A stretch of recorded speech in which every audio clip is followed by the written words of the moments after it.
All right, ready to go?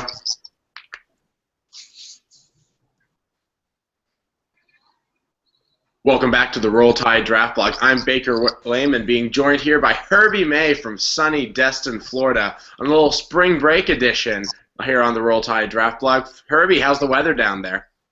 Jake, it's been pretty darn good. I don't know why you did the whole thing called graduate, but, clearly it's not working out in your favor.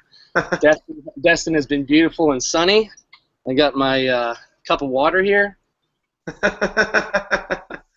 Well, but I just couldn't resist but to talk about some football. Absolutely. Well, I'll be taking my own vacation, but to snowy Colorado next week, so I'll be joining you there next week. But let's talk a little bit about free agency here, Herbie. We had a whirlwind Tuesday, and we're going to do some quick hitters here on some of the biggest moves. So, Herbie, what do you think, in your opinion, was the best move that was made yesterday by any team in the NFL? I literally just spent 5 minutes talking about. I fucked up. Fucked up? Okay. We'll redo this. My bad. We should probably not do the drink in the middle of the show in the post anyway. Yeah. That's all right. That's what I lost it. Yeah, that's fine. All right. Let's reset.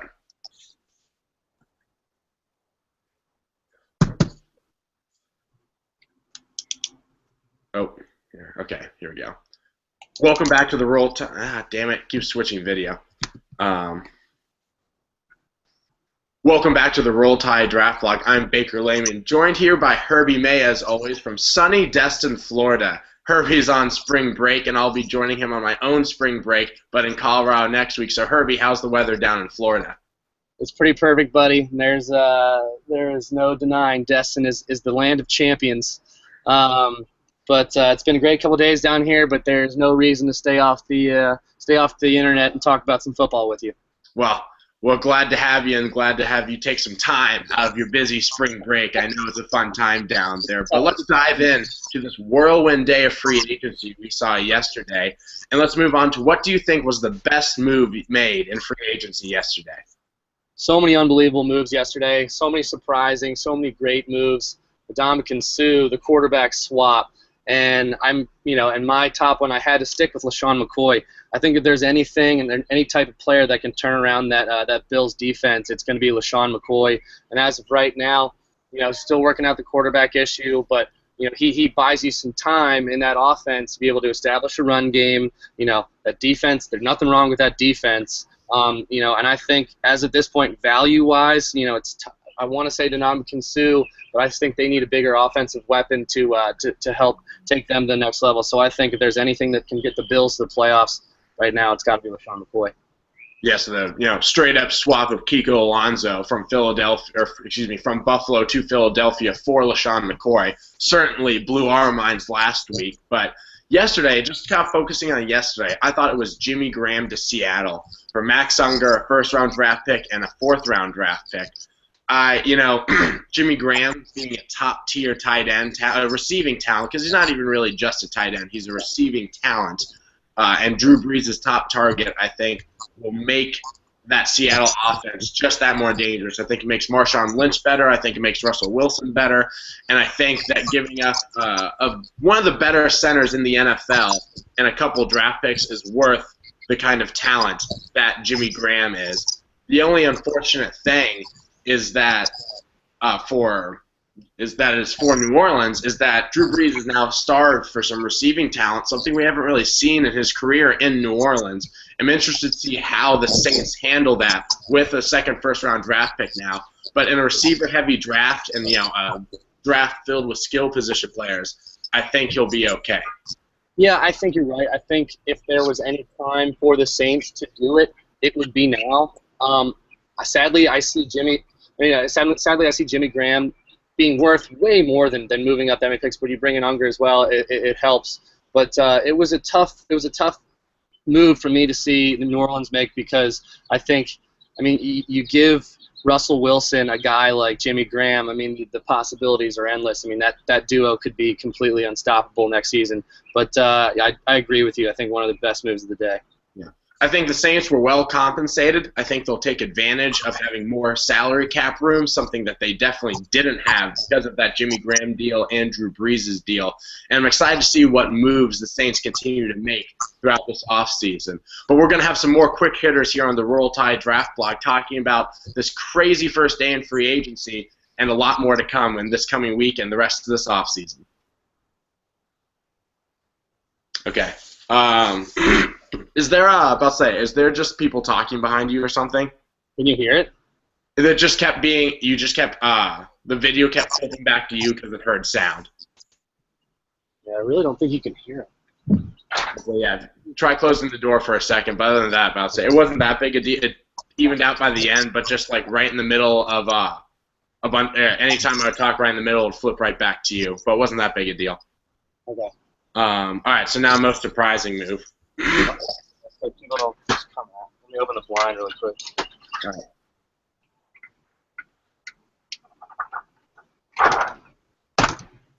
right. So people can see that I'm out here. Okay, surprising Foles and Bradford for me. All right, Patrick Willis for me. Okay. All right, let's do it. Back here on another post on the Roll Tide Draft Blog, I'm Baker Lehman, joined by Herbie May from sunny Destin, Florida, and we've been talking about this whirlwind start to free agency. So Herbie, what was the most surprising move yesterday? Not necessarily a bad move or a good move, but what just really blew your mind when you saw the news? We really don't know. We won't know the answer to this until the season starts, obviously. Foles and Bradford, it got to be, for me, it's a huge move in the fact that I'm not a Bradford guy anymore, just because I can't anymore after all the knee issues.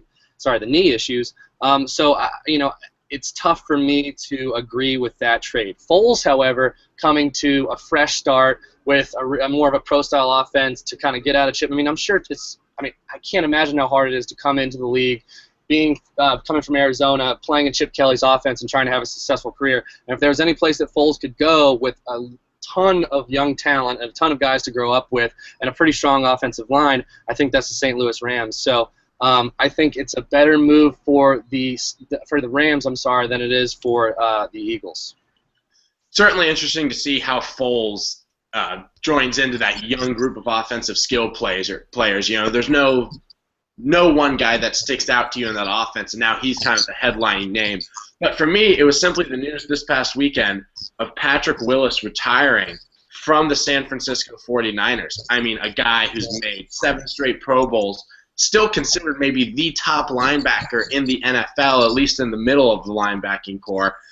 And I just was shocked that, the guy's only 30 years old. He spent 8 seasons in the NFL. He's a first-round pick out of your University of Mississippi, Herbie, way back when. One of the best players we've seen come out of Ole Miss and the SEC in the past few years. It blew my mind that a guy so good, still with a lot of tread left on his tires, is leaving the game. But I think it speaks to the fact that, the guy has made a lot of money in those 8 years.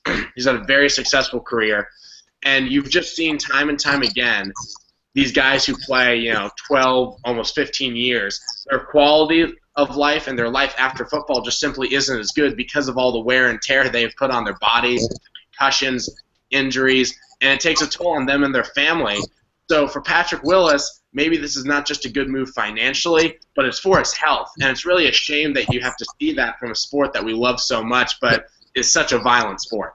I think it says so much about who he is as a guy. I mean, if you watch any documentary about him, he's just really, really such a genuine guy, and he cares so much about his family. He knows that this game is really, it's a war, and your body is your weapon.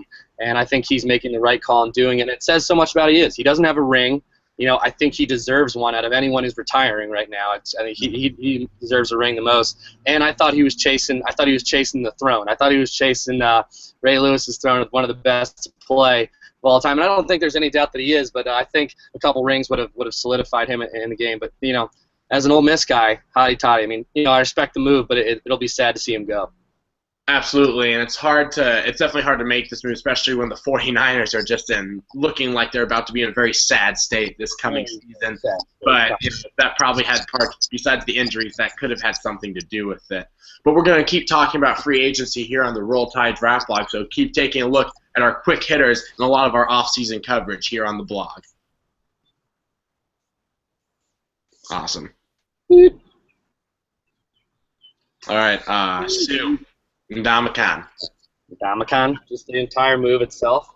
Yeah, entire move itself. We'll mention that it's not official yet, but I assume it's going to get done. So that news broke too early for it to fall apart, I think, personally. All right. Back here on the Roll Tide Draft Blog, I'm Baker Lane, being joined by Herbie May from sunny Destin, Florida. And Herbie, last week, I got the text from you immediately when Ndamukong Suh was rumored and then officially released the statement that he would sign with the Miami Dolphins for one of the richest defensive tackle contracts ever, one of the richest free agent deals ever, period. And while the deal is not officially signed and done just because of, some language in the contract, it looks like Suh will be a Miami Dolphin. What do you think about this choice to move down to South Beach? I love Ndamukong Suh. I really do. I always have. I love the nastiness. I think he's the guy that you need in the NFL, causing havoc. There's always going to, football's an angry game. If you can't handle the heat, get out of the kitchen. So, you want to find him, go ahead and find him. I don't think he really cares. He definitely doesn't care now since he's making $114 million. But I think if there's any type of player that can redefine what that defense down in Miami looks like, it's got to be Ndamukong Suh. It adds a nastiness. I mean, there's Ndamukong Suh's play speaks for itself. I mean, you can't replace that, that fierce anger that he just brings to the table. You got to love him in that system next to Cameron Wake. I think that's a deadly duo right there, and that defense needs some help. So I think the move is great. I think it's great for Miami. I think he's going to love it, getting out of Detroit. And going down to Miami, so I think it's a perfect move. I think it's a great move as well. Just like you mentioned, I'm a big fan of Ndamukong Suh and that mean streak he plays with. You can call him a dirty player. I don't care. He doesn't care. The fact is, he is an elite talent in the NFL.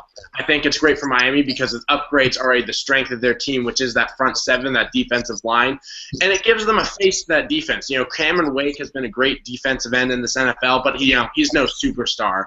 He's a top tier guy, but he's not that elite status guy.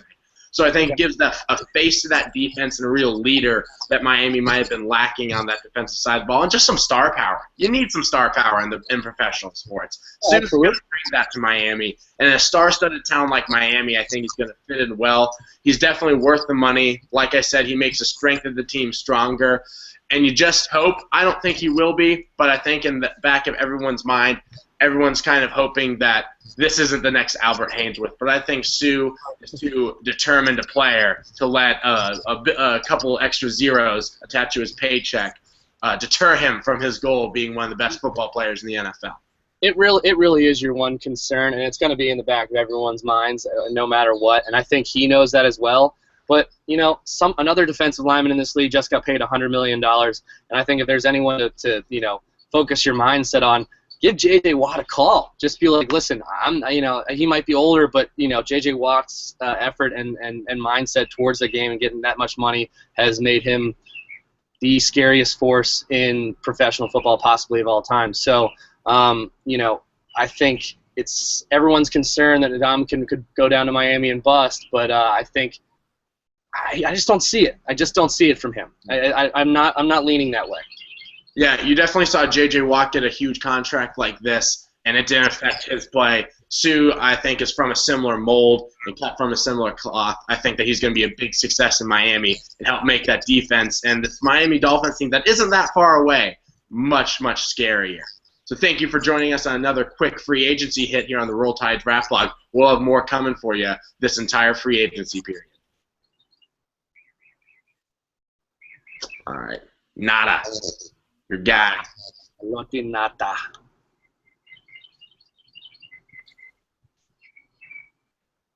All right, ready? All right. Oh, that was a huge bird. What? It was a huge bird I almost got assaulted by. All right. Continue. Yikes. Back here on the Roll Tide Draft Blog, talking some free agency here with Herbie May from sunny Destin, Florida, is where he joins us. And let's talk about Ndamukong Suh, who we've discussed already. Let's talk about his former team, the Detroit Lions, who made a trade for Haloti Ngata from your Baltimore Ravens, Herbie. What do you think about the move for the Lions and similarly for the Ravens? I just need a second before I get into this. It's an emotional day. It's my first day. Good now? You know, it's tough not to bring the emotions into it. I've grown up with Haloti. He was my man. I mean, he came from Oregon. Ozzie drafted him. Eric DeCosta drafted him. It's a sad day in Baltimore, and sadly, I think plenty of fans bring emotion into it. And they're like, "Why are we doing this? Why are we doing this?" You know what? In Ozzie, we trust. I think for what we would have to pay. Haloti is not what we'd get from him. So I think this is a business, and I think this was the right call. And we were way too close to the cap to even do anything with what he wanted. And, you know, he knows it's a business too. I mean, it's a personal thing. It's always a personal thing when you start somewhere in your career and you're going to end somewhere else. But we got him a ring, and I hope that he has a really, really successful rest of his career. But I think Brandon Williams and Timmy Jernigan are two young guys in Baltimore's system that they're excited for. And if there isn't a better replacement for the Detroit Lions in Ndamukong Suh, I mean, it has to be Haloti Ngata. So I think this is the perfect move all around for everyone. I think it might hurt us a little more than it hurts them, because I think Haloti still has 2-3 solid years left in him. I don't think he's the same talent as Ndamukong Suh. I think he's a different player. I think he's more of a run stuffer and a little less more of a pass rush. So it's a different type of player you're getting, but definitely an essential for the Detroit Lions. Yeah, I'm going to start off with the Ravens as well. The Ravens need to make room and that salary cap because of that huge contract they had to hand Joe Flacco after their Super Bowl victory a couple years ago. You know, it killed any extra cash that they had, and Haloti Ngata had a big contract, like you mentioned. He doesn't have a ton of time left in the NFL. He still has a few good years left in him, but he is not the same guy who was making Pro Bowls and All-Pro teams as a pass rusher and as a run stuffer. From the Lions side, yes, as we just mentioned, Haloti Ngata is pretty expensive. But you can kind of make up for that because you're not paying Suh, you're probably not paying Nick Fairley, and you have a much more inexpensive defense at the moment. As far as Ngata goes as a fit with the Lions, I think it's going to be very interesting to see Ngata as, like you mentioned, his role in Baltimore was more of a run stuffer, and any pass rush he got was just a great bonus for the Ravens' aggressive defense. But now that he's going to be in an attacking 4-3 and being, more of a 3-technique defensive tackle, I'm very excited to see what this man's, who's always been praised for his athleticism, for his size, what Ngata can do as an attacking defensive tackle, really trying to get off after the passer. And I think he'll have a lot of success with it in Detroit. Yeah, I agree with you. And, it's always tough to see someone put on a new uniform and put in a new team. But he's got Caldwell over there who he's played with before. So, fit-wise, I don't think Ngata has a problem anywhere. I mean, I think he works in Detroit. I think they're going to be happy to have him. Yeah, definitely one of those guys who transcends scheme, and I don't think it's going to hurt him just to move to a new one. Something maybe he's more comfortable in overall, since playing in a 4-3 at Oregon is what made him a top 10 selection. But we're going to keep coming with you with these quick hitters from free agency, so keep checking us out here on the Roll Tide Draft Blog.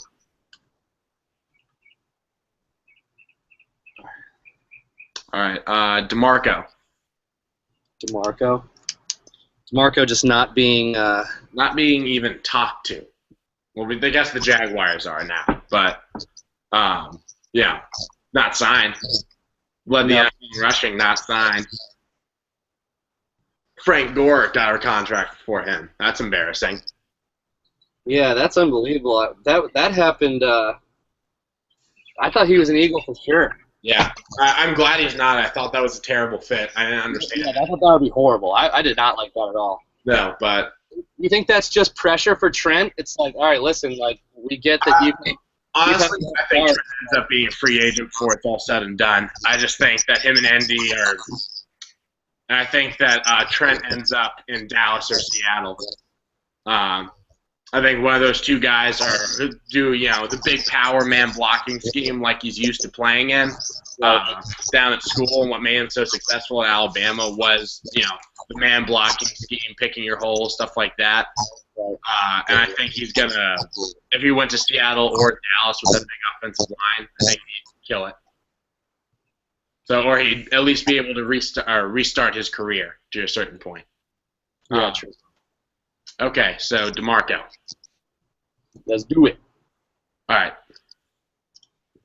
Back here on the Roll Tide Draft blog, joined by Herbie May from sunny Destin, Florida, and we are going to be talking about more free agent moves. But let's focus on DeMarco Murray. The league's leading rusher is still unsigned. Hasn't been signed yet. He's had some time. The Cowboys finally contacted him yesterday on the first day of free agency. The Jaguars made a push. We've heard Oakland. But Herbie, what's your thoughts on the buzz, the fact that this guy isn't getting any attention when he led the NFL in rushing? My thought process on running backs has changed really a lot throughout the past couple years.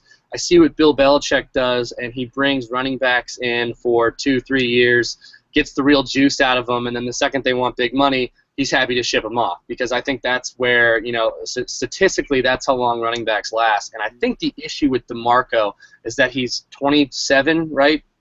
He's like 27. 27. Latter end of the 20s. 27, and on paper, the chances of him having as good of a year or a better year than he just had are pretty slim. And I understand that he has had the year that has earned him a big money contract from somewhere. I think it is tough to give a running back at the age of 27 the amount of money he deserves. And I think so much of his success came from that Dallas offensive line that if you take him out of it and you put him in a different system and you're paying him all this money and the pressure's on, then you don't get the same DeMarco Murray. So it's going to be interesting to see where he goes and who takes the risk. But I think DeMarco Murray's a risk at this point. For me, like you mentioned, I think that Dallas offensive line had a ton to do with DeMarco Murray's success this year. And not that DeMarco Murray hasn't had a lot of success in the past. A third-round pick out of Oklahoma for the Dallas Cowboys. He's had a very good NFL career. This was obviously his best year by far. I think that, like you mentioned, the offensive line, I think that his fumble issues are a problem. He's had at least 4 fumbles every year of his career. I think because of that Dallas offensive line, he staved off a couple of the normal injuries he has suffered from because he was getting to the second level and being tackled by smaller guys more consistently. But he's had an injury-prone kind of career. And running backs, you're absolutely right, Herbie. Running backs just simply are devalued to a point because you can find them anywhere, it seems. And the leading rusher in the NFL, the previous season or the next season, over the last few years, besides Adrian Peterson, has just not done very well. Yeah, just a lot of wear and tear to when you're having that good a season to have that many carries put onto your body, and it hurts and it ruins careers. Chris Johnson hasn't been the same since he had 2,000 yards and led the NFL in rushing, and it's unfortunate, but I think that Jacksonville, Oakland, or Philadelphia will eventually get their hands on DeMarco Murray. Yeah, I think wherever he goes, I don't think we should expect a terrible DeMarco Murray. I think he's still a pretty solid talent and is a great running back, and I don't think it's going to hurt anyone. I think financially that is the major issue, because you could get stuck with a guy who could be out of gas within 2-3 years here. So I think that's the unfortunate fact. And, the sad thing is that there really aren't that many unstoppable forces in the league anymore. Adrian Peterson is one, and I think actually Todd Gurley has the potential to be another if he gets healthy. And I just don't think those guys don't grow on trees. So someone actually has to take a shot and get that running established in their backfield, like a Jacksonville. So I think he's a necessity somewhere, but financially he's going to hurt somebody. Yeah, it's a big risk to take on someone who's already into their career, but at the same time, I still think you can get a lot of production out of DeMarco Murray for whatever team decides to sign them as. But keep checking us out here on the Roll Tide Draft Blog as we keep talking more about free agency in this offseason and checking out all of our posts leading up to the NFL Draft this coming May. All right. Foles, or just Eagles in general. We'll start with Foles and Bradford, and we'll go into potentially DeMarco Murray. Have I kind of done it? Have I kind of done it by talking about Foles, and I talked about Shady as the. I guess we could. I mean, we could talk about why they trade, because the Eagles traded Foles, a second rounder, and a fourth rounder for Bradford and a fifth rounder. We could dive into that a little more, if you want to. Yeah, I'm about to say, unless there's anything else big that you can think about that was a huge deal. I'm trying to think, because I'd hate to get specific like that on a team. Yeah, that's fair. I don't know. We could talk about Andre Johnson. We could talk about Andre Johnson. We could talk about. Do you see? Clayton said that the Redskins are going to draft Mariota if he's there. Really? I did not see that. I got that update from John Clayton this morning. We could talk about that. I'm about to say, because that, and then we can kind of talk into the Eagles about, wrap in with the Eagles about, they made this trade, and I don't think that they're done making moves to try and get Mariota, blah, blah, blah. Does that mean that RG3 is a trade token right now?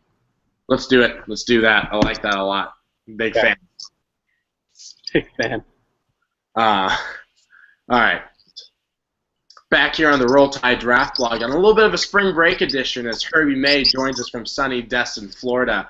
And Herbie, you're actually the one who broke this news to me, so I'll let you take the lead on some news surrounding Oregon quarterback Marcus Mariota in this offseason.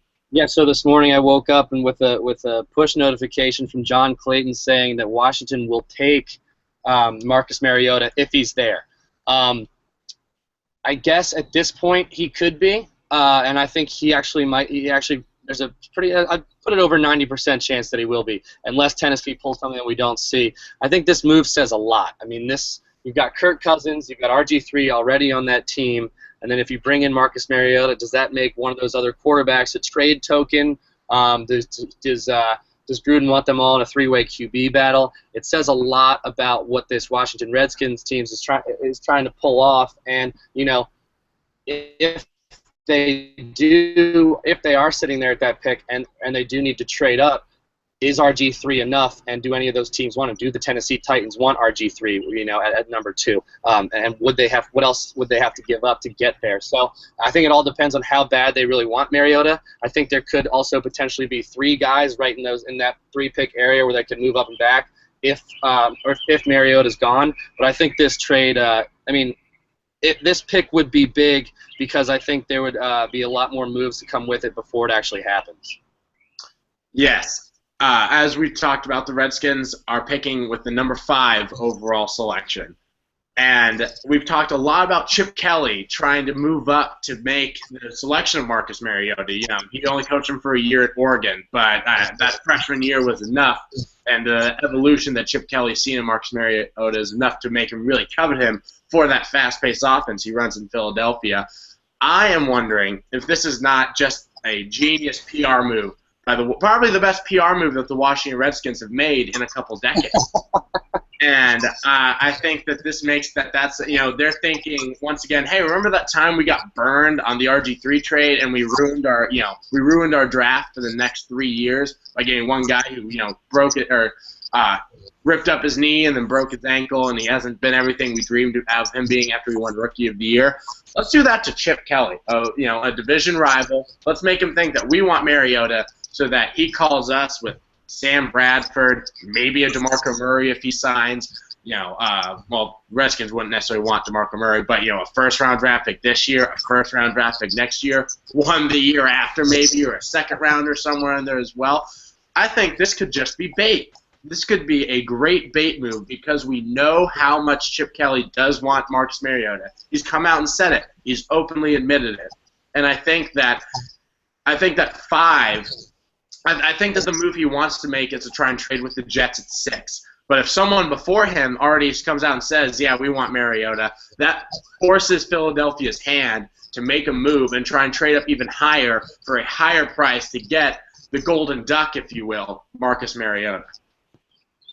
pretty wild to think about which way it's going to go. I think it brings just a completely different element to that 5th pick, and then what those teams are going to do there. I love that idea. I love the fact that this could just be a big old stunt. I mean, Washington could just be like, all right, you know what, we got screwed, and we're going to come back at you with it, and throw it right back in your face with just one little quote to John Clayton. So it'll be interesting to see how it goes. The Sam Bradford trade, could we see him be a Redskin before he's even an Eagle? I mean, this whole thing is wild. I don't know if these quarterbacks are worth this much, but at this point, when you've got quality talent and you just need that one more guy, which Washington could use Williams at that 5th-round pick. At that 5th pick. They could use to bulk up that defense, but when it comes down to it, I think Washington needs a guy who's going to throw the ball for them for more than one season. Absolutely. I mean, there's a lot of moves that Washington needs to make because they starved themselves of those draft picks for Robert Griffin III. And I think that they're potentially willing to do the same thing to a division rival because you've seen what it's done to the Redskins division title hopes. But, Harvey, just one last thing here. Aren't you glad that we waited to do our next mock drafts here on the Roll Tide Draft Blog until after free agency? I think that was the right choice, don't you? That was definitely the right move because I've got some different things in mind, and right now I probably would be disregarded by Daniel Jeremiah because my draft would look ridiculous. I believe mine would have to be thrown in the garbage as well. So keep checking out the Roll Tide Draft Blog this entire offseason. Once free agency calms down just a little bit, we'll have some more mock drafts and some updated big boards heading your guys' way. Thanks for checking in once again here on the Roll Tide Draft Blog. Have fun in Chicago, Shake. Yeah, enjoy Florida, Herbie. Awesome. All right. That was good. I like that. I like the quick hit stuff. Yeah, that's good stuff. We need to do more of that. Yeah, definitely.